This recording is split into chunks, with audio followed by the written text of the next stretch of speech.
Hai, kembali lagi dengan saya Putri Natalia Sumorang.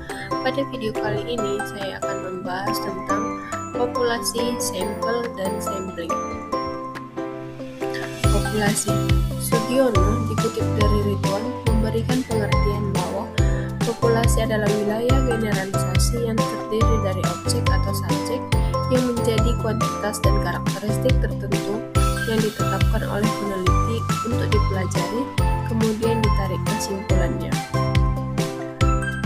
Populasi dapat dibedakan menjadi dua. Yang pertama, populasi target merupakan populasi yang telah ditentukan sesuai dengan permasalahan penelitian dan hasil penelitian dari populasi tersebut ingin disimpulkan. Yang kedua, populasi survei merupakan populasi yang terliput dalam penelitian yang dilakukan. Populasi terdiri dari unsur sampling, yaitu unsur-unsur yang diambil sebagai sampel. Kerangka sampling adalah daftar semua unsur sampling dalam populasi sampling. Unsur sampling ini diambil dengan menggunakan kerangka sampling. Kemudian jenis populasi. Yang pertama itu populasi target. Populasi target atau populasi sasaran adalah kumpulan dari seluruh kasus, orang atau objek di mana hasil penelitian akan digeneralisasi. Populasi target merupakan keseluruhan populasi di mana peneliti tertarik untuk melakukan penelitian. Kemudian populasi terjangkau. Populasi terjangkau adalah populasi subjek di mana peneliti dapat mengambil sampel kemudian meminta calon responden untuk berpartisipasi dalam studi penelitian. Populasi terjangkau adalah bagian dari populasi target yang dapat dijangkau oleh peneliti untuk melakukan penelitian.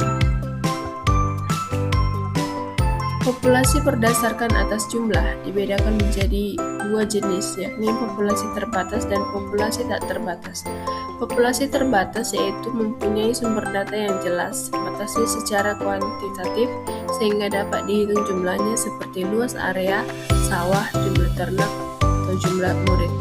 Kemudian populasi berdasarkan atas turunan dari populasi digolongkan menjadi dua, yaitu populasi teoritis dan populasi tersedia. Pertama, populasi teoritis yaitu populasi yang diturunkan dari populasi terbatas, memungkinkan hasil penelitian berlaku untuk lingkungan populasi yang lebih luas. Populasi berdasarkan atas variasi unsur membentuk sumber data dibedakan menjadi dua, yaitu populasi bersifat homogen dan heterogen. Kemudian sampel. Ari Kunto dikutip dari Ridwan mengatakan bahwa sampel adalah bagian dari populasi atau sebagian atau wakil populasi yang diteliti.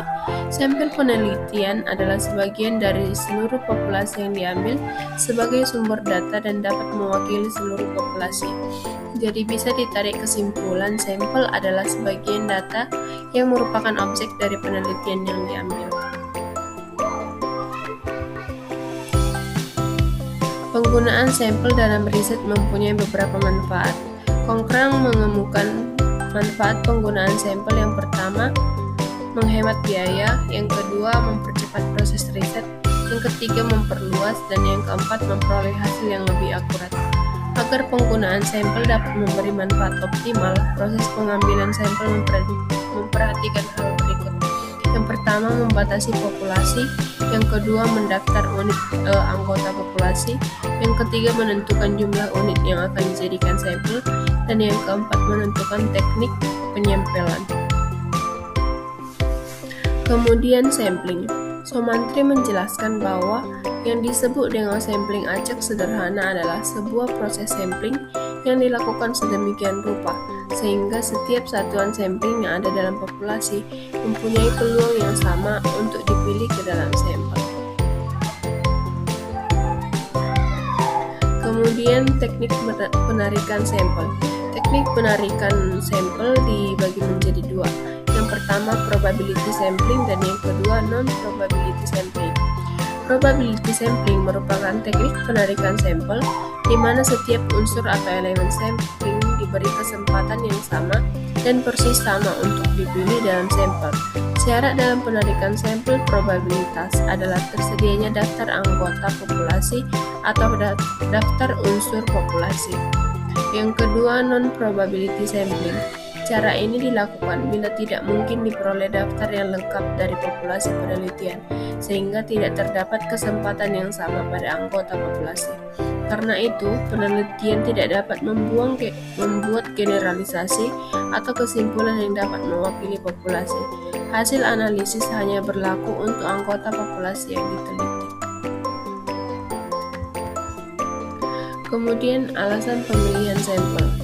Menurut Mukandis, pemanfaatan sampel dalam suatu penelitian dimungkinkan melakukan pemberian fenomena, penjelasan fenomena, estimasi dan pengujian hipotesis, serta menghasilkan temuan secara lebih cepat, lebih objektif, lebih efisien, dengan tanpa mengurangi tuntutan mutu dari suatu hasil penelitian.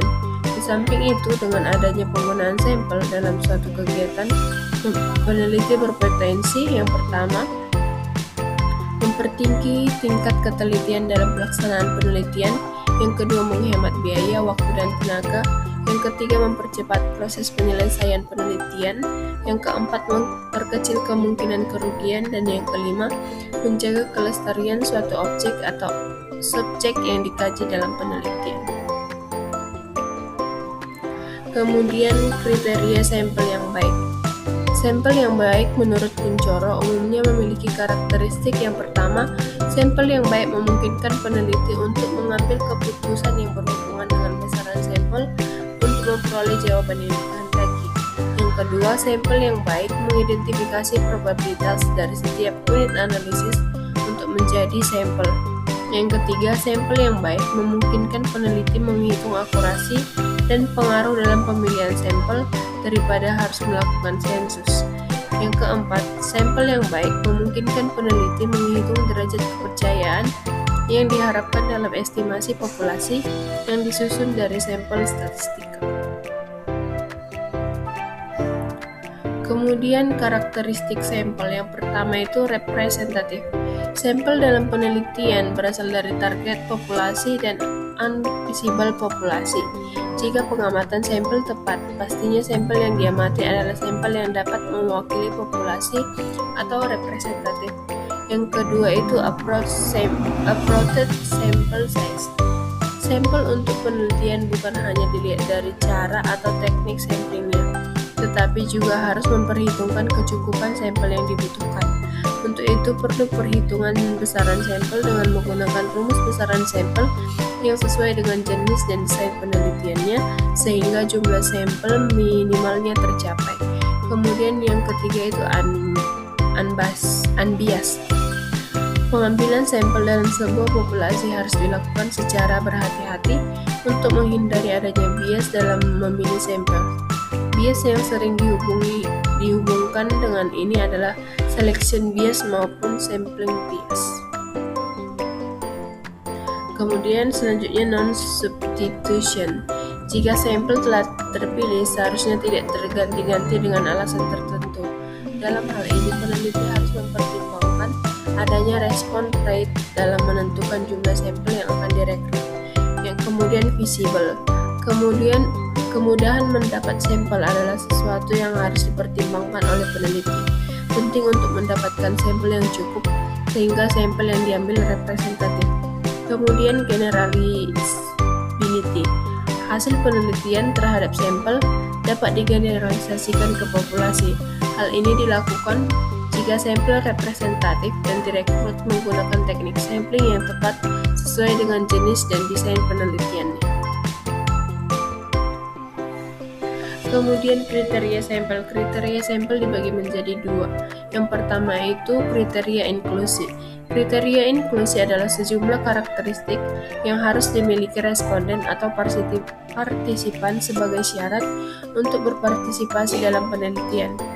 Inklusi kriteria juga diartikan sebagai kriteria sampel yang telah ditetapkan oleh peneliti sehingga dapat diterima dan dimasukkan dalam penelitian.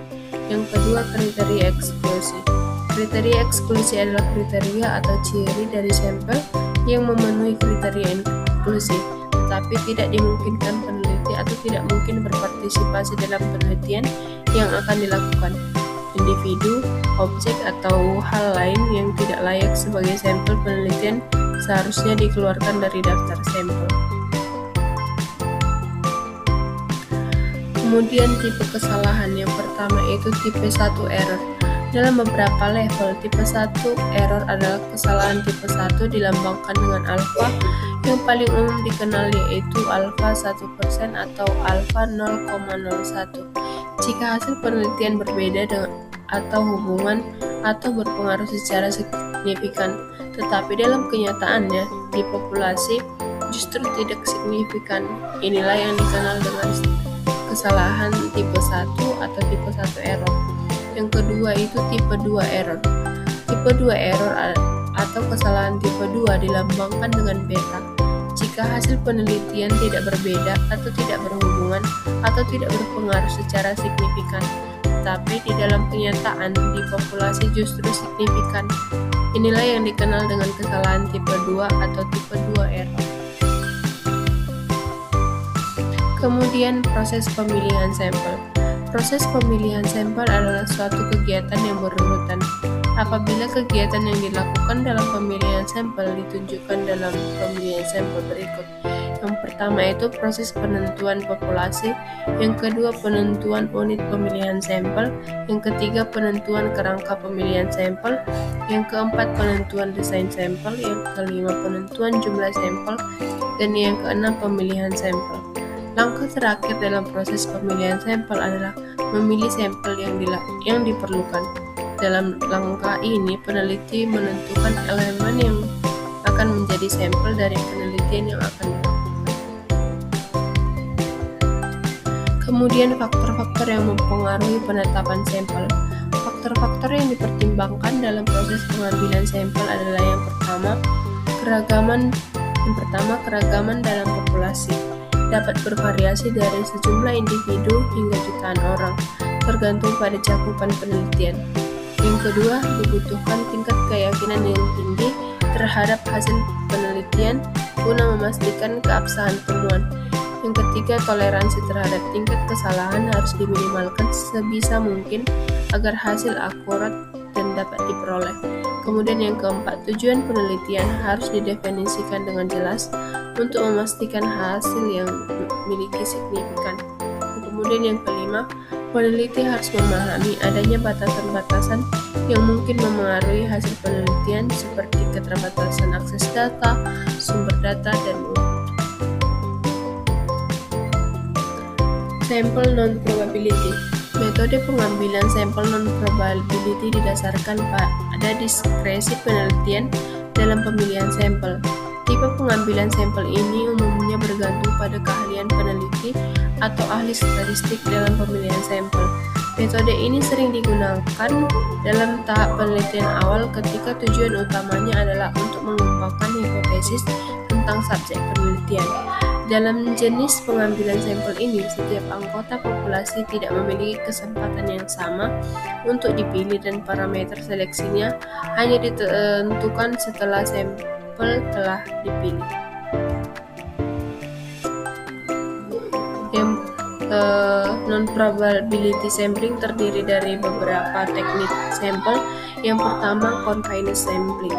Metode pengambilan sampel non-probability yang digunakan ketika kendala waktu dan biaya menghalangi peneliti dari mengumpulkan data secara menyeluruh. Metode pengambilan sampel ini didasarkan pada kemudahan dan ketersediaan responden daripada representativitas. Dengan kata lain, peneliti memiliki kontrol terbatas atau siapa yang bisa diakses dan terbatas pada responden yang tersedia. Kemudian yang kedua, judgmental sampling. Metode yang paling efektif untuk membuat sampel sesuai dengan tujuan penelitian tertentu dan audiens target yang memungkinkan peneliti untuk yang memenuhi kriteria yang telah ditentukan dan mengesampingkan sampel yang memenuhi kriteria tersebut. Kemudian yang ketiga itu purposive sampling. Metode pengambilan sampel di mana peneliti secara sengaja memilih elemen sampel berdasarkan karakteristik tertentu yang dianggap relevan atau bermakna dengan konteks penelitian. Metode ini digunakan ketika peneliti ingin mendapatkan wawasan yang mendalam tentang kelompok tertentu atau ketika sulit atau tidak praktis untuk menerapkan metode sampling probabilitas. Kemudian snowball sampling, teknik pengambilan sampel non-probability yang kuat dan efektif yang digunakan untuk mengidentifikasi dan mengumpulkan data dari individu serta karakteristik yang langka atau sulit ditemukan. Kemudian quota sampling, metode yang paling efektif untuk mengumpulkan sampel dalam penelitian yang memungkinkan peneliti untuk mengambil sampel berdasarkan strata tertentu. Metode ini memastikan bahwa satu individu tidak bisa ada dalam dua kategori yang berbeda yang bermanfaat untuk pengumpulan data yang lebih akurat. Kemudian sampling accidental, teknik penentuan sampel berdasarkan kebetulan, yakni siapa saja yang secara kebetulan bertemu dengan peneliti dapat digunakan sebagai sampel bila dipandang orang yang kebetulan ditemui itu cocok sebagai sumber data. Kemudian yang terakhir itu sampling konsekutif. Teknik sampel non-random dengan perekrutan anggota sampel dilakukan secara berurutan menurut kedatangan subjek ke tempat penelitian sampai tercapainya jumlah anggota sampel yang direncanakan dalam batasan waktu periode penelitian yang telah ditentukan. Beberapa ciri penelitian kesehatan pada latar klinik yaitu yang pertama, jumlah pengunjung untuk suatu penelitian baru dapat diketahui dengan tepat pada akhir periode pengumpulan data. Yang kedua, jumlah pengunjung yang tersedia untuk menjadi anggota sampel umumnya jauh lebih sedikit daripada jumlah yang semula dipikirkan untuk dijadikan anggota sampel. Kemudian di sini saya akan membahas kasus yang dimana di sini saya akan membahas 3 kasus. Kasus yang pertama, seorang mahasiswa gizi ingin meneliti hubungan pola makan dengan kejadian anemia pada ibu hamil di suatu puskesmas. Karena keterbatasan waktu, ia hanya memilih ibu hamil yang datang saat hari pemeriksaan dan memenuhi kriteria anemia sebagai responden penelitian. Teknik pengambilan sampel yang digunakan adalah A. Random sampling, B. Stratified sampling, C. Purposive sampling, D. Cluster sampling, dan E. Systematic sampling. Jawabannya itu C. Kenapa?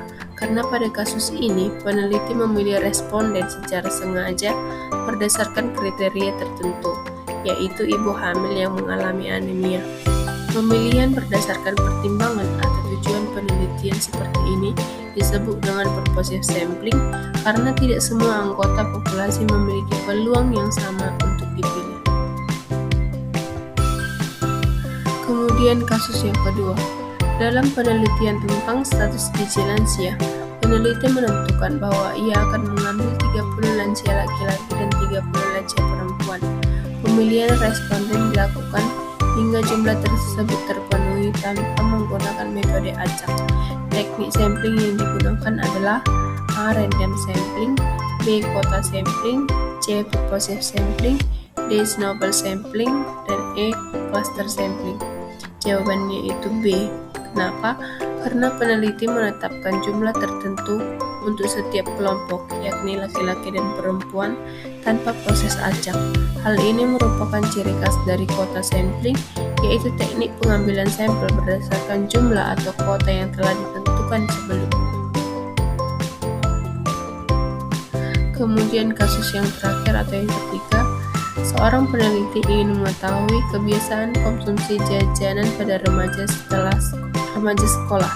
Ia mengambil responden dari siswa yang kebetulan sedang berada di kantin saat jam istirahat tanpa kriteria khusus. Teknik sampling yang digunakan yang pertama adalah A. Quota sampling, B. Purposive sampling, C. Accidental sampling, D. Snowball sampling, dan E. Stratified sampling. Jawabannya itu C, karena responden dipilih berdasarkan siapa saja yang secara kebetulan ditemui di lokasi penelitian atau di kantin. Teknik ini disebut accidental sampling, yaitu pengambilan sampel berdasarkan kemudahan atau kebetulan tanpa perencanaan khusus. Oke, Jadi kesimpulan yang bisa saya sampaikan dalam video atau materi saya pada hari ini yaitu pada teknik non-probability sampling, pemilihan sampel tidak dilakukan secara acak, melainkan berdasarkan pertimbangan tertentu, kemudian kemudahan atau rekomendasi responden. Teknik ini meliputi purposive sampling, accidental sampling, quota sampling, snowball sampling. Meskipun lebih praktis dan lebih mudah dilakukan, teknik ini memiliki kelemahan yaitu berpotensi menimbulkan bias dan kurang mewakili populasi secara keseluruhan. Oleh karena itu, peneliti harus berhati-hati dalam memilih teknik sampling agar hasil penelitian tetap dapat digunakan secara tepat, khususnya dalam bidang gizi yang berkaitan langsung dengan kesehatan masyarakat. Jadi sekian yang bisa saya sampaikan dalam video ini. Saya berharap melalui video ini dapat menambah wawasan kita bersama. Demikian yang bisa saya sampaikan pada video kali ini. Jika ada kesalahan saya dalam pengucapan maupun penyampaian materi yang kurang jelas, saya mohon maaf. Sekian yang bisa saya sampaikan. Saya ucapkan terima kasih. Sampai jumpa di video selanjutnya. Bye-bye.